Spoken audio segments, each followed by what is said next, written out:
राधे राधे भक्तों, स्वागत है आप सभी का। तो आज हम माघ मास की कथा का 7वां अध्याय सुनेंगे। तो चलिए शुरू करते हैं। चित्रगुप्त ने उन दोनों के कर्मों की आलोचना करके दूतों से कहा कि बड़े भाई कुंडल को घोर नरक में डालो और दूसरे भाई विकुंडल को स्वर्ग में ले जाओ, जहाँ उत्तम भोग है।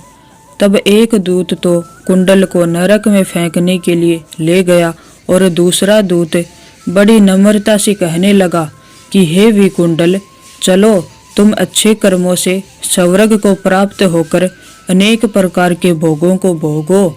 तब विकुंडल बड़े विस्मय के साथ मन में संशय धार कर दूत से कहने लगा कि हे यमदूत, मेरे मन में बड़ी भारी शंका उत्पन्न हो गई है, अतएव मैं तुमसे कुछ पूछता हूँ।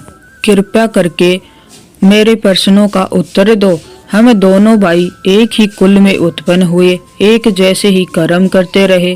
दोनों भाइयों ने कभी कोई शुभ कार्य नहीं किया, फिर भी एक को नरक क्यों और दूसरे को स्वर्ग किस कारण प्राप्त हुआ? मैं अपने स्वर्ग में आने का कोई कारण नहीं देखता।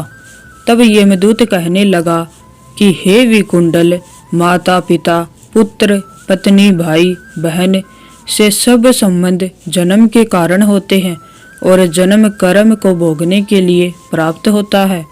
जिस प्रकार एक वृक्ष पर अनेक पक्षियों का आगमन होता है, उसी तरह इस संसार में पुत्र भाई माता पिता का भी संगम होता है। इनमें से जो जैसे जैसे कर्म करता है वैसे ही फल भोगता है। तुम्हारा भाई अपने पाप कर्मों से नरक में गया, तुम अपने पुण्य कर्म के कारण स्वर्ग में जा रहे हो।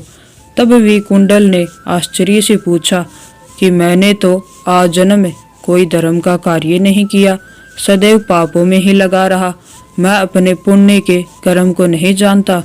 यदि तुम मेरे पुण्य के कर्म को जानते हो तो कृपया करके मुझे बताओ।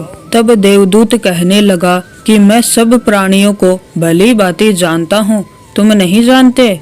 सुनो, हरि मित्र का पुत्र सुमित्र नाम का ब्राह्मण था, जिसका आश्रम यमुना नदी के दक्षिणोत्तर दिशा में था। उसके साथ जंगल में ही तुम्हारी मित्रता हो गई और उसके साथ तुमने 2 बार माघ मास में श्री यमुना जी में स्नान किया था। पहली बार स्नान करने से तुम्हारे सब पाप नष्ट हो गए और दूसरी बार स्नान करने से तुमको स्वर्ग प्राप्त हुआ। सो हे वैश्यवर, तुमने 2 बार माघ मास में स्नान किया, इसी के पुण्य के फल से तुमको स्वर्ग प्राप्त हुआ और तुम्हारा भाई नरक को प्राप्त हुआ।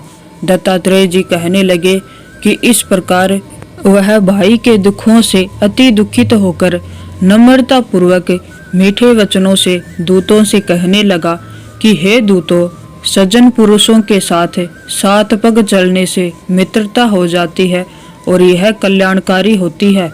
मित्र प्रेम की चिंता न करते हुए तुम मुझको इतना बताने की कृपा करो कि कौन से कर्म से मनुष्य यमलोक को प्राप्त नहीं होता।